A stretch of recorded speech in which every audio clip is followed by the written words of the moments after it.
Yeah, this is crazy because Marvel just revealed that we're getting a Ghost Rider movie and they picked the perfect actor to play the role. Plus, we're getting a Black Panther recast in the MCU and they gave us a ton of amazing Avengers Doomsday updates at San Diego Comic-Con, but surprisingly, no X-Men news. Let's talk about it all. Ryan Gosling is officially playing Ghost Rider in the MCU, which is such an awesome casting. This has been a popular fan cast for years. Ryan Gosling has talked about how he's wanted to play this character and they're finally making it happen. And he's actually going to be getting his own solo movie releasing in 2028. Now, the thing that has a lot of fans a little worried is that it's going to be directed by Sean Levy. If you don't know who he is, he directed movies like Deadpool and Wolverine, he did Free Guy, The Atom Project, tons of other movies. Also directing the new Star Wars Starfighter movie releasing next year that's also starring Ryan Gosling. So clearly these two are very close friends at this point. I'm not in love with the director choice, but I think Ryan Gosling is an A+ casting as this character, and I cannot wait to see him play this role going forward. I really think we are going to see him in Avengers Doomsday before he shows up in this solo film. Now, I will say them announcing this for 2028 pretty much confirms we're not getting a Midnight Suns film anytime soon, which would be a team up with characters like Ghost Rider, Blade, maybe Doctor Strange. That does not seem like it's happening until like 2030 at the earliest, but now that we have Ghost Rider, at least it is on the table now. Moving on, they also talked about Black Panther 3. They officially announced that this film is happening in December 2028, which, yes, this and Ghost Rider being in 2028 after Avengers Secret Wars seemingly confirms that we're not getting any Marvel movies in between Avengers Doomsday in December of this year and Secret Wars in December of next year,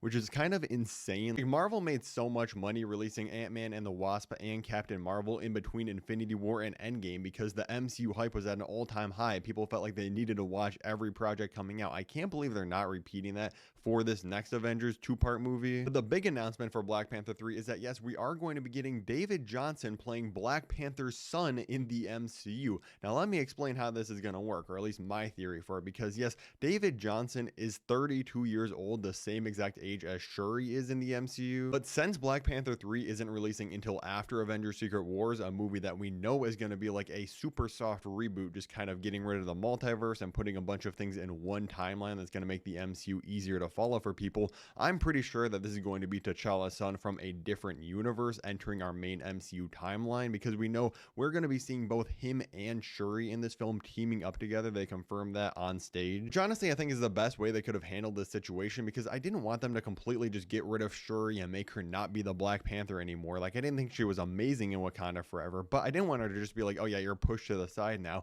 So I think having T'Challa's son come from a different universe, I don't know how they're going to explain what happens to our main MCU timeline, T'Challa's son, but I think having him come in from a different universe and working together with Shuri could actually be really cool. And it should go without mentioning, but yes, Ryan Coogler is officially returning to direct Black Panther 3. A lot of people assumed that Denzel Washington was going to be revealed to be joining the cast of this movie. That didn't happen. I don't know where that rumor came from that Denzel was going to be on stage at San Diego Comic-Con. People just make stuff up. Moving on to Avengers Doomsday, they revealed a few new characters in this film and showed exclusive footage of the people attending Comic-Con. It's not being released online, but don't worry, I do have a description of what they showed. But of course, first, Marvel thought they were funny and confirmed that yes, Peggy Carter will be returning in Avengers Doomsday, because they just know everybody is so obsessed with this character and they cannot wait to see her more. Now, I don't think we're going to be seeing Captain Carter in this movie in particular. I think it's just because we're going to be dealing with Steve Rogers and his kid that he obviously had with Peggy, so it does just make sense. We've known she's going to be in this film for a while at this point. Ryan Reynolds also showed up at San Diego Comic-Con wearing a gray Deadpool costume. Apparently they did a bit about how Ryan Reynolds tried his hardest to get into Avengers Doomsday, but they wouldn't let him,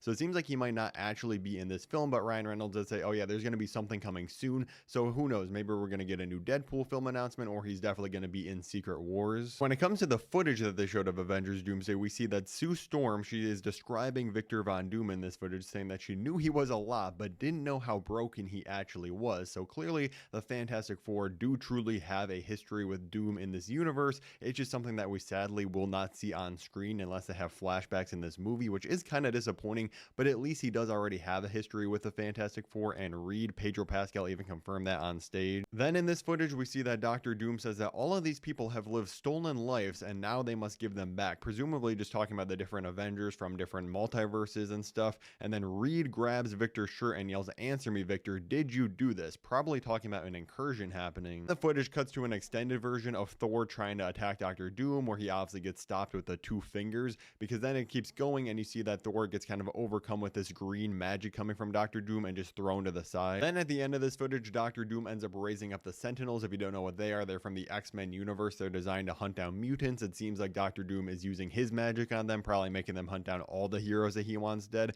And this definitely confirms that the leaked footage we had from a few weeks ago is 100% real. So if you want to hear all about that, click the video above my head right now, and thank you for watching.